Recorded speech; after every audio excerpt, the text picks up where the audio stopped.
അസ്സലാമു അലൈക്കും വറഹ്മത്തുള്ളാഹി തആല വബറകാത്ത്. നാട്ടിൽ വെള്ളമില്ലാതെ വറ്റി വരണ്ട ഭൂമിയുടെയും കാറ്റിൻ്റെയും ശബ്ദമാണ് കേട്ടോ. ഇക്കായേ, ആ തോട് കണ്ടോ? നമ്മളൊക്കെ നീന്തി കളിച്ച ആ പുഴ ഇന്ന് വെറും ഒരു ചൂടുകാട് പോലെയായി. പഠിച്ചോൻ നമ്മളെ കൈവിട്ടോ? അങ്ങനെ പറയരുത് അബൂബക്കറെ. 3 കൊല്ലമായില്ലേ ആകാശം ഒന്ന് കറുത്തിട്ട്. കിണറുകളൊക്കെ പാതാളം വരെ വറ്റിപ്പോയി. കുടിക്കാൻ ഒരിറ്റ് വെള്ളത്തിന് വേണ്ടി മൈലുകൾ നടക്കണം. ഇങ്ങനെയൊക്കെ പോയാൽ നമ്മളൊക്കെ നാട് വിടേണ്ടി വരും. നാട് വിടാനോ? എങ്ങോട്ട് പോകാൻ? നമ്മുടെ ആടുകളും മാടുകളും ഒക്കെ തളർന്നു വീഴുകയാണ്. വെള്ളം എന്ന് പറഞ്ഞാൽ ഇപ്പൊ സ്വർണത്തിനേക്കാളും വിലയുള്ള സാധനമായി മാറി. റഹീം വാപ്പാ, ദാ ഈ വെള്ളം കുറച്ചുകൂടി കുടിക്ക്. നിങ്ങൾ ഇങ്ങനെ തളരരുതിട്ടാ. അപ്പ ജമാല്, റഹീമേ മോനെ, എൻ്റെ ശ്വാസം നിൽക്കാറായി. നീ ഞാൻ പറയുന്നത് കേൾക്ക്. നമ്മളെ പറമ്പിലെ ആ പഴയ കിണറുണ്ടല്ലോ, അത് വെറും ഒരു കിണറല്ല കേട്ടോ. നമ്മുടെ പൂർവികർ നമുക്ക് ഏൽപ്പിച്ചു തന്ന അമാനത്താണ് മോനെ. വറുതി വരുമ്പോൾ വെള്ളം വിറ്റ് കാശുണ്ടാക്കാൻ ഒരുപാട് പേർ വരും. പക്ഷേ നീ അത് ചെയ്യരുത്.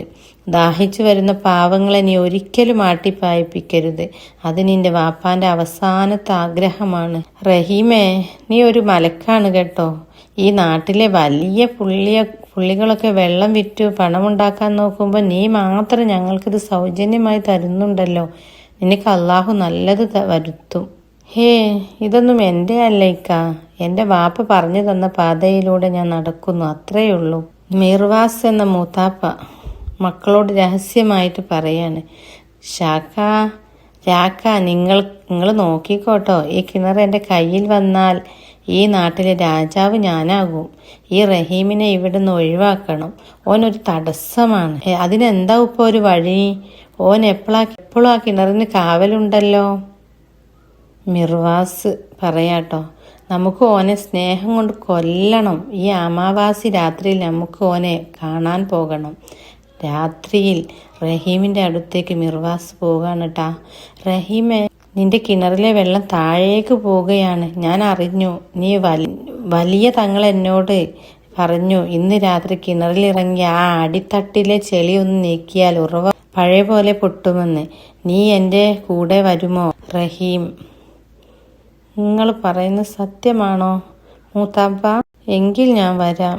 എൻ്റെ നാട്ടുകാർക്ക് വെള്ളം കിട്ടുമെങ്കിൽ എനിക്ക് മടിയൊന്നുമില്ല എന്ന് പാവം റഹീം അറിയുന്നില്ല കേട്ടോ കിണറ്റിലെ ചതി. റഹീം ശബ്ദം താഴ്ത്തിക്കൊണ്ട് പറഞ്ഞു, കിണറ്റിനുള്ളിൽ നിന്ന് മൂത്താപ്പ, ഞാൻ താഴെ എത്തി. ഇവിടെ ആകെ ഇരുട്ടാണല്ലോ, ചെളി മാത്രമേ ഉള്ളൂ, വെള്ളം കാണുന്നില്ലല്ലോ. മിർവാസ് മുകളിൽ നിന്നും അട്ടഹസിച്ചു. വെള്ളം നീ കാണണ്ടടാ റഹീമേ. നിന്റെ വാപ്പ പറഞ്ഞത് കേട്ട് നീ ഞങ്ങളെ വെള്ളം കുടിപ്പിച്ചില്ലേ? ഇനി നീ അവിടെ കിടന്ന് ചത്തോളൂ. നിന്റെ ഖബറാണ് ഈ കിണർ. കയർ മുറുക്കുന്നു. റഹീം വീഴുന്നു വലിയ കല്ലുകിടയിൽ.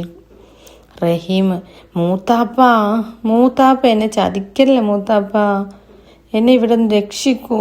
അള്ളാഹുവേ രക്ഷിക്കണേ എന്നും പറഞ്ഞ് റഹീം അള്ളാഹുവിനോട് ദുആ ചെയ്തു. ആ പാതാളത്തിൽ അത്ഭുതകരമായ ജിമ്മൽ മാലിക്കയും. റഹീം കരഞ്ഞുകൊണ്ട്, പഠിച്ചോനെ, ഞാൻ ആരെയും ചതിച്ചില്ലല്ലോ, എന്നിട്ടും എനിക്ക് ഗതി വന്നല്ലോ.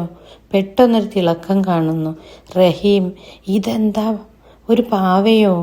ഇതിന്റെ ശരീരത്തിൽ നിറയെ ആണിയാണല്ലോ. ആണി അടിച്ചു കയറ്റിയിരിക്കുകയാണല്ലോ പഠിച്ചോനെ. ഇത് കണ്ടിട്ട് എനിക്ക് സങ്കടം വരിക. ഞാൻ എങ്ങനെയെങ്കിലും ഇതിനെ രക്ഷിക്കും. ഓരോ ആണി ഊരിയെടുക്കുമ്പോഴും പ്രകമ്പനമുണ്ടാകുന്ന അവസാന ആണി ഊരിയപ്പോൾ, ജിമ്മൽ ഭയപ്പെടേണ്ട റഹീമേ, ഞാൻ ജിമ്മൽ. എന്നെ ഒരു ദുഷ്ടനായ ജിന്ന് ഈ പാവയിൽ തളച്ചിട്ടതാണ്. നിന്റെ നന്മ എന്നെ മോചിപ്പിച്ചു. ചോദിക്കൂ, ലോകത്തിലെ ഏത് നിധി വേണമെങ്കിലും ഞാൻ നിനക്ക് തരാം. റഹീം, മാലിക്കേ, എനിക്ക് നിധിയൊന്നും വേണ്ട. എൻ്റെ നാട്ടിലെ കിണറുകളൊക്കെ വറ്റിപ്പോയി. അവിടുത്തെ കുഞ്ഞുങ്ങളും ജീവികളും ദാഹിച്ചു മരിക്കുകയാണ്. അവർക്ക് കുടിക്കാൻ ഒരിറ്റ് വെള്ളം തരുമോ? ജിമ്മേ, നീ നിന്നെ ഓർക്കാതെ മറ്റുള്ളവർക്ക് വേണ്ടി ചോദിച്ചു. നിനക്ക് ഞാൻ വെള്ളം നൽകും. പക്ഷേ നീ ഇനി ഒരു സാധാരണ മനുഷ്യനായിരിക്കില്ല. നീ ഈ ജലത്തിന്റെ ഭാഗമായി മാറും. നാട്ടിൽ മിർവാസ്, നാട്ടുകാരെ, റഹീം നമ്മളെ വിട്ടുപോയി.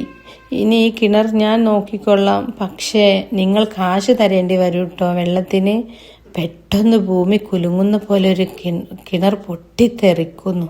നാട്ടുകാർ അതാ നോക്കൂ റഹീം, ഓൻ വെള്ളത്തിന് മുകളിലൂടെ നടന്നു വരുന്നു. റഹീം, മൂത്താപ്പ, നിങ്ങൾ നമ്മെ കൊന്ന് വെള്ളം വിൽക്കാൻ നോക്കിയില്ലേ? ഇതാ വെള്ളം. പക്ഷേ നിങ്ങളിനി എത്ര കുടിക്കാൻ നോക്കിയാലും ഈ വെള്ളം നിങ്ങളെ ദാഹം തീർക്കില്ല. ഇത് അള്ളാഹുവിൻ്റെ നീതിയാണ്. മിർവാസ് കരഞ്ഞുകൊണ്ട്, റഹീമേ, എന്നോട് ക്ഷമിക്കടാ, എനിക്കൊരിറ്റ് വെള്ളം താ, എൻ്റെ തൊണ്ട വറ്റുന്നു.